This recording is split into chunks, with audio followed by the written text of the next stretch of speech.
ассалому алайкум, апау хоҳарони азизи ман. Хуш омадед ба канали ман. Имрӯз ман бо шумо тайёр мекунам ду намуд печени аз як хамир, яъне ки бо сафедии тухм ва бо тварог.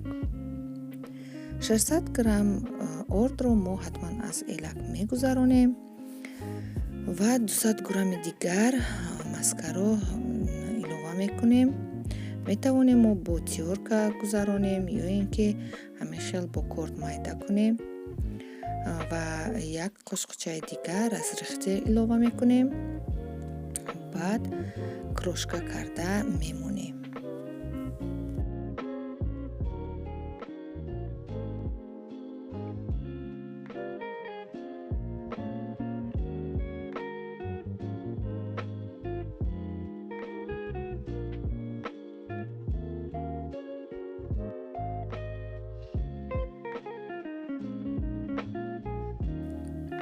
мана ҳамин хел крошкаи мо тайёр мешавад. акнун як қуттии майда қаймоқ ва 2 зардии тухмро мо якҷоя мекунем.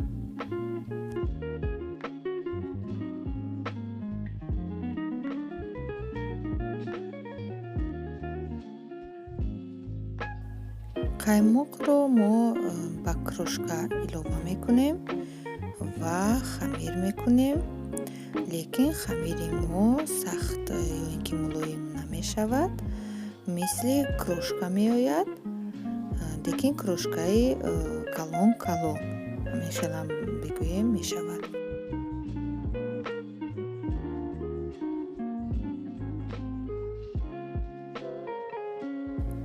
акнун ҳамин хамири кардаамонро 2 баробар тақсим мекунем. дар якум қисми хамирамон мо 50 грамм шакар илова мекунем.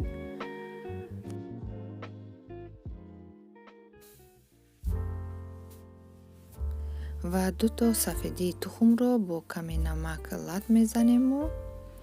баъдтар дар хамир илова мекунем.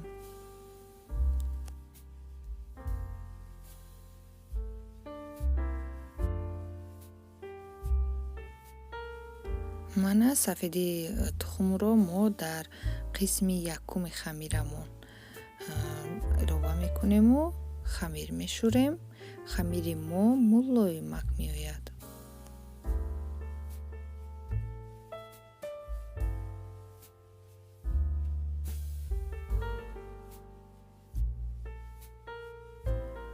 мана дар ин ҷо ман нишон медиҳам ки хамири мо чанд қадар мулоим мешавад. акнун хамирамонро мо дар ҷои хунук мемонем. ба қисми дуюми хамирамон мегзарем. барои қисми дуюми хамирамон ба мо тварог лозим меояд.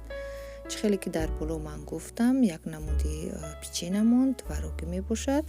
300 грамм тварог ва 150 грамм шакар лозим аст. мегзарем ба қисми дуюми хамирамон. твароги тайёр кардаамонро мо бо крошка илова мекунем ва хамир мешӯрем.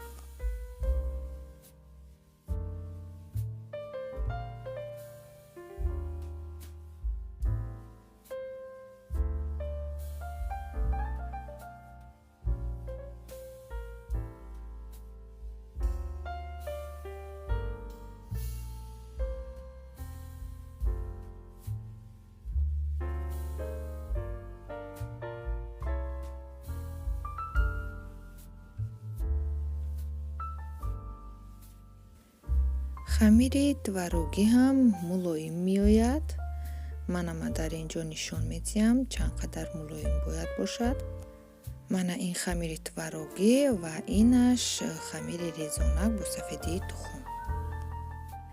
мегзарем ба тайёр кардани печенҳо. печенҳоро мо аввал ҳамин хел хамирча гирифта гирд карда ба листи тафтонамон ҳатман коғази равғанӣ мемонем ва ҳамин хел тайёр карда листамонро пур мекунем. акнун ман дар ин ҷо гӯшт қимакунакро истифода бурдам, яъне ки болояшро бо ҳамин тарз гул гузоштам ва каме дар орд тар кардам, барои он ки камтар мечаспад.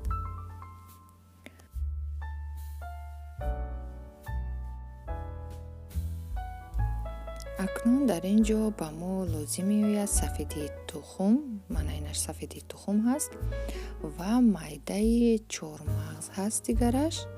ҳамин хел тар мекунем ва мемонем дар листи тафтонамон.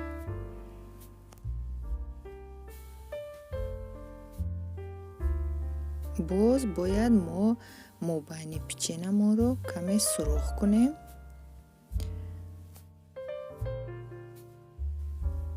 ба ҳамин хел тарз ҳамаи печенҳоро тар мекунему ба листи тафтонамон мемонем ва дар дараҷаи 180 градус мо тақрибан 30-35 дақиқа пухта мегирем.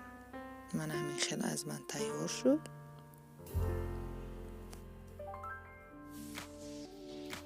инаш баъди пухтан мана бинед каме дам кардагӣ баъди пухтан.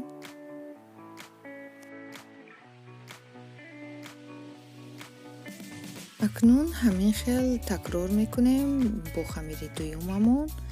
ин хамири тварогиамон мебошад.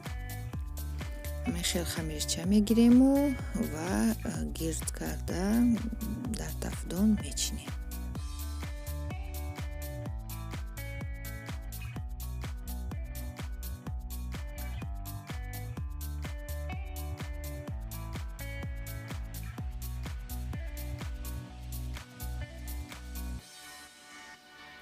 мана инашро ҳам ман ҳамин хел гул гузоштам, яъне ки бо ҳамон тарз мо инро такрор мекунем.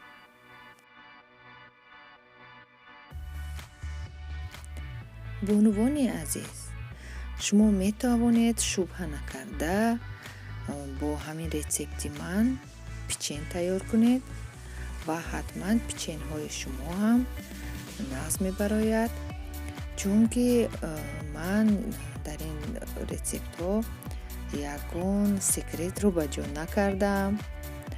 барои ҳамон шумо метавонед бешубҳа печен тайёр кунед ва ин печенҳо резонак меоянд, мулоим меоянд ва ҳатман бомазза. баъди тайёр кардан шумо метавонед ҳатман дар комментария нависед ки аз шумо чӣ хел омад, ба ҳамин рецепти ман тайёр карда тавонистед ё ин ки не. метавонед дар комментария нависед ва лайки худро дареғ надоред.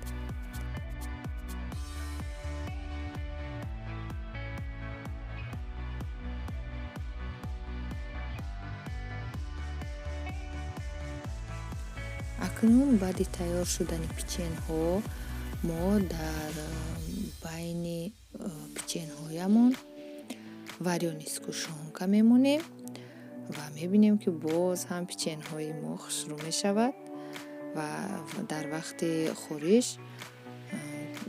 боз ҳам маззаи вай дигаргун мешавад.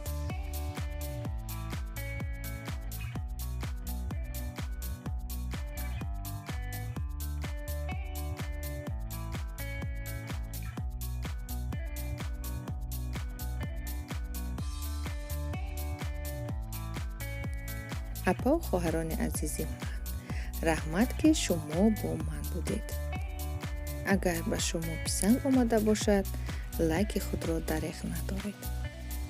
шумо метавонед ин печенҳоро барои фарзандон, оила тайёр кунед. умедворам ки ба онҳо ҳам низ писанд меояд. хайр, то боздид.